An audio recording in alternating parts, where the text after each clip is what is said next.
Hello everyone, welcome to Learning Science. आज का हमारा टॉपिक है ट्रांजिस्टर लोड लाइन एनालिसिस। आज हम देखेंगे ट्रांजिस्टर का लोड लाइन क्या होता है, उसका हम एनालिसिस करेंगे। ठीक है, तो सबसे पहले हम न्यूमेरिकल को कॉपी पर करते हैं, फिर उसके बाद हम बुक में देखेंगे क्या लिखा है। टॉपिक का नाम है हमारा ट्रांजिस्टर लोड लाइन एनालिसिस।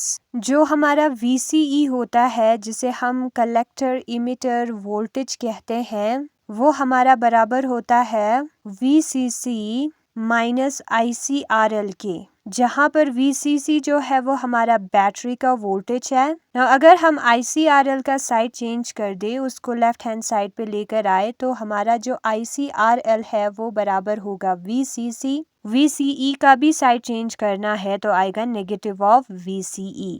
फिर उसके बाद RL को हमें डिवाइड में लिखना है, तो IC जो है वो हमारा बराबर होगा VCC divided by RL minus VCE divided by RL के। और ये जो इक्वेशन है वो हमारा y is equal to mx plus c के फॉर्म में है, जहाँ पर ये नेगेटिव ऑफ 1/RL जो है वो हमारा m के बराबर है, और उसे हम स्लोप कहते हैं, slope of a straight line. ना हम यहाँ पर बनाते हैं ट्रांजिस्टर को। ये है हमारे ट्रांजिस्टर के 3 टर्मिनल्स, और उसको हमने कनेक्ट किया है रेजिस्टेंस RL और बैटरी के साथ। यह है हमारा बैटरी VCC, ये है रेजिस्टेंस RL। यहाँ से कलेक्टर करंट जो है वो पास हो रहा है, और ये है हमारा ट्रांजिस्टर NPN। अब PN के डायरेक्शन में होगा, यानी कि एरो जो है वो इस तरफ होगी। और ये है हमारा इमिटर वाला एंड, इसमें से इमिटर करंट आएगा, जिसको हम IE के साथ डिनोट करेंगे।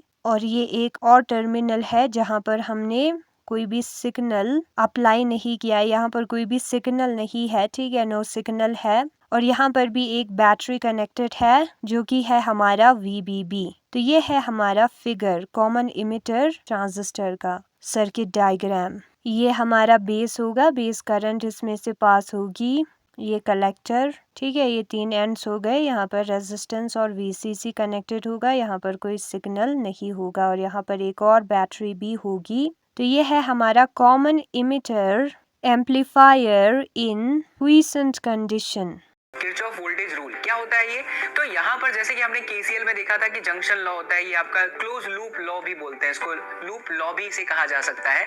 यहाँ हमेशा याद रखिएगा कि कंजर्वेशन ऑफ एनर्जी पर बेस होता है, यानी सर्किट में जितने भी अल्जेब्रिक सम ऑफ बैटरी है और अल्जेब्रिक सम ऑफ I और R है, वो इक्वल्स टू क्या होता है? 0 होता है। तो चलिए यहाँ पर हमारे पास में क्लोज लूप है। ध्यान रखना कि बैटरी का छोटा डंडा माइनस होता है, दूसरा वाला प्लस होता है। करंट जहां से घुसे वो प्लस, जहां से निकले वो माइनस। करंट ऐसे चल रही है, ये बैटरी का माइनस, ये प्लस। करंट ऐसे चल रही है, घुसा प्लस, निकला minus, plus and then minus.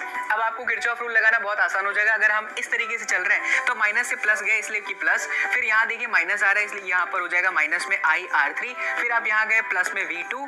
फिर आप ऐसे जा रहे हैं तो ये आपका हो गया माइनस में IR1। फिर आप ऐसे आ गए तो ये आपका हो गया माइनस में IR2। एट द एंड आपको क्या करना है? Equals to 0। This is done. It is an NPN transistor. Let us write NPN transistor. To understand the polarities across each terminal of the transistor, one thing you need to remember is the collector base terminal should be reverse biased and emitter base terminal should be forward biased. This is very important. So we have discussed about this in the previous lecture. If we remember this, so we can easily write the polarities across each terminal of the transistor. Now since it is an NPN transistor, now the polarity across emitter and base should be forward biased. So since it is P, I will write this as plus. Since it is N, we will write this as negative. So always the voltage between base and emitter should be made positive towards base and negative towards emitter for an NPN transistor. So in the same way, collector base terminal should be reverse bias. So for P we will connect negative here. So for N we will connect positive. So this positive we'll write again here. So we'll write this as positive, this negative we'll write here. So voltage VCE for the NPN transistor should be positive towards collector and it should be negative towards the emitter terminal. And VCB should be positive towards collector and negative towards the base. यहाँ पर हम Kirchhoff's law को apply करते हैं और निकालते हैं ये वोल्टेज वाला रिलेशन।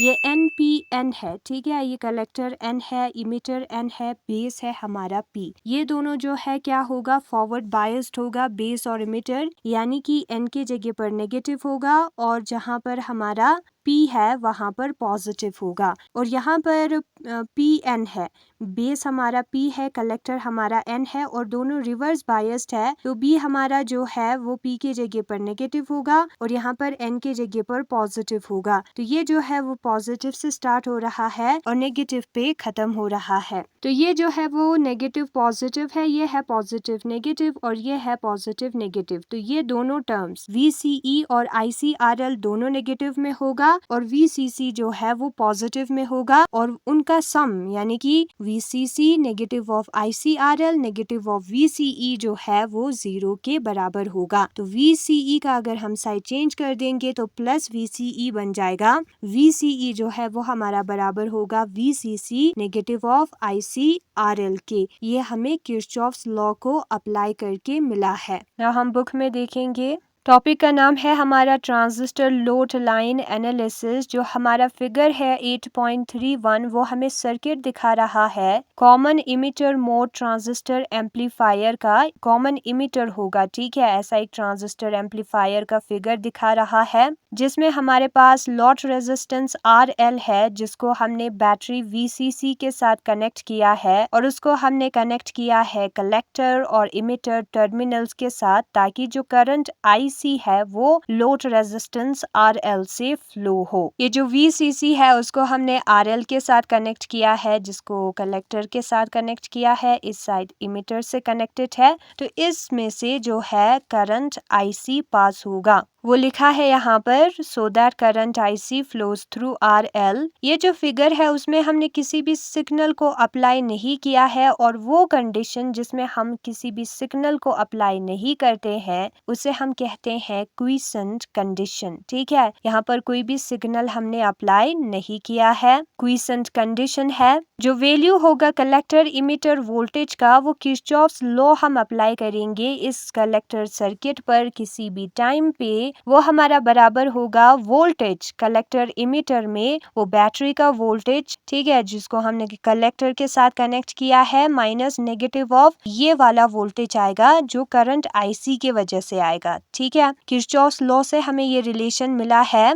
VCE जो है प्लस ICRL जो है वो VCC के बराबर होगा, ये दोनों वोल्टेज बैटरी के वोल्टेज के बराबर होगा। फिर उसके बाद अगर हम ICRL का साइड चेंज कर दे और VCE का साइड चेंज कर दे तो ये वाला इक्वेशन आएगा, RL का साइड चेंज कर दे तो ये वाला इक्वेशन आएगा जो कि Y is equal to MX plus C के फॉर्म में है और ये जो है स्ट्रेट लाइन का इक्वेशन है Y is equal to MX plus C। क्यों है इस फॉर्म में? क्योंकि VCC और RL का फिक्स वैल्यू होगा तो यहाँ पर M हमारा होगा नेगेटिव ऑफ 1/RL। VCC और RL जो टर्म है वो हमारा कांस्टेंट है, फिर उसके बाद वोल्टेज वाला टर्म आएगा और स्लोप आएगा, ये दोनों कांस्टेंट है, ये पूरा कांस्टेंट, ये वोल्टेज वाला टर्म, ये स्लोप, ठीक है। तो हमें जो है एक लाइन मिलेगा जिसका स्लोप होगा नेगेटिव ऑफ 1/RL क्योंकि ये स्ट्रेट लाइन का इक्वेशन दे रहा है और इस लाइन को हम DC लोड लाइन कहते हैं, ठीक है, इसको हम कहते हैं DC लोड लाइन और इसी को हमें एनालिसिस करना है, इसी के बारे में हमें पढ़ना है।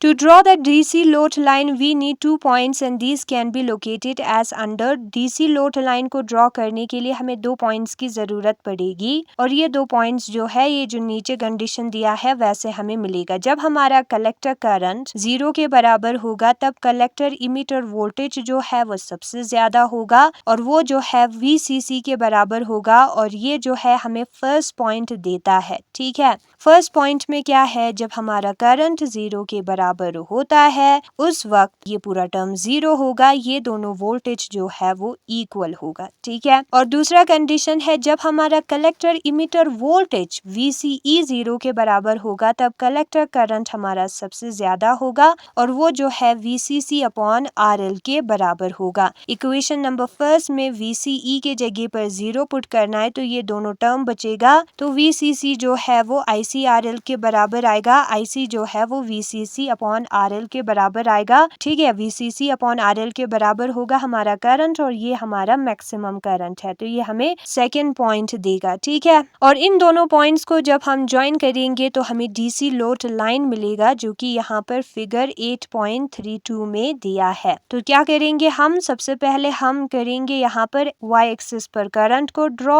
और X एक्सिस पर वोल्टेज को ड्रॉ। फिर दो कंडीशंस हमें मानना है, जब हमारा वोल्टेज 0 होगा तब हमारा करंट मैक्सिमम होगा, और जब हमारा करंट 0 होगा तब हमारा वोल्टेज जो है वो मैक्सिमम होगा VCC, तो यहाँ पर हमारा वोल्टेज होगी। एंड जब हमारा VCE 0 होगा तब हमारा करंट जो है वो VCC अपॉन RL मैक्सिमम होगा। ठीक है, तो इन दोनों पॉइंट्स को हम कनेक्ट करेंगे तो हमें जो है DC लोड लाइन मिल जाएगा। बाकी के पार्ट को हम नेक्स्ट वीडियो में करेंगे। तो यही है आज का हमारा topic, transistor load line analysis. Thanks for watching.